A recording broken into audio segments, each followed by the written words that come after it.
ഇതാര ചുറ്റി തന്നേ?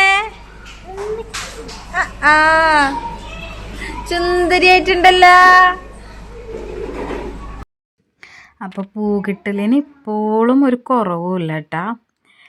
കൂടാതെ നമ്മുടെ കലോത്സവത്തിലേക്കുള്ള നാളികേരം കൊണ്ടുവന്നു. പിന്നെ എൻ്റെ മക്കളുടെ ഇരിപ്പ്, അതൊരു ഒന്നൊന്നര ഇരിപ്പാണ് കേട്ടോ. ഇത് എല്ലാവർക്കും റിലേറ്റബിൾ ആയിരിക്കും. അവരേതോ സ്വപ്ന ലോകത്ത് അവരുടേതായൊരു ഇതിലായിരിക്കും അവരിയ്ക്കുക.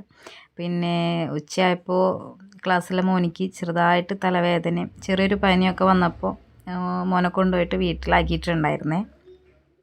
അടുത്ത് തന്നെയായിരുന്നു. അപ്പോൾ പിന്നെ നമുക്ക് കൊണ്ടാക്കാവുന്നതേ ഉള്ളൂ.